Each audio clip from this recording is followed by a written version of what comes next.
Hi folks, just bringing another video. When is a boot not a boot, but when it's a walking shoe? I've got a pair of Hi Tec Quadro on today. These are the non-waterproof version, but they make a waterproof version. Suede, as we can see, rubber outsole. One thing about Hi Tec is they're very comfortable, and for an urban environment where I am today, and I'll show you where I am in a moment, it's good. You know, you don't always need boots. Shoes will somehow work. I think walking shoes are probably better than trainers, but that's a personal choice. Obviously what they don't give you is the ankle support that a boot will give you. But if you're traveling and you want to travel light, then a shoe sometimes can be a good option. So where am I today? Well, I don't know if you recognize this handsome fella, anybody?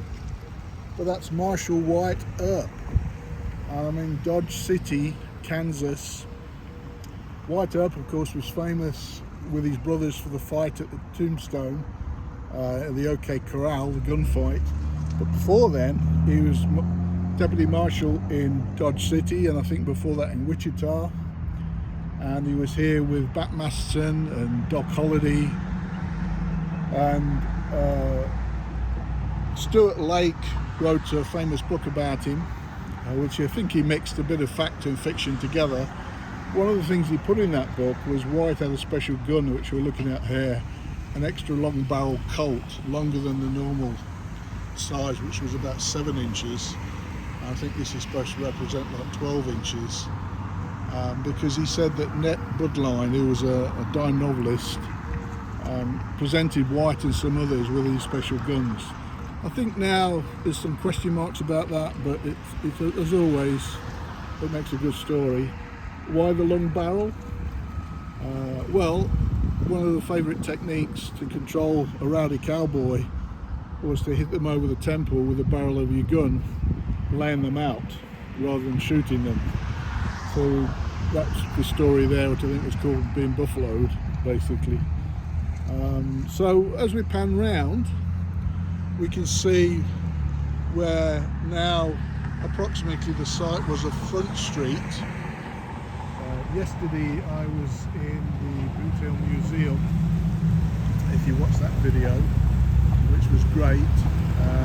And they have a replica of Front Street as it would have been in the days of White Earp in the 1870s, the late 1870s. That burnt down a number of times because they were made of wood, but wood was quite difficult to get on the plains here. I think they had to bring they had to freight it in by train, so eventually they built it from brick. But I think we're looking at what's called Front Street now. It's actually a little bit more over to the left-hand side, because when they built the main road, which is called White Earp Boulevard, that's sort of where it went. And then you've got the train tracks nearby. So obviously the Front Street was very close to the railway, and you had some of the hotels. There's the old station. That's what they built later. It's now a theatre. So it's great here. It's great to come. Had a fantastic day yesterday in the museum. Do everything in there. Plus they do these cowboy gunfights, which was, that was fun to watch anyway. So there we are, folks. Hope you're enjoying this, and time for me to move on. Take care out there.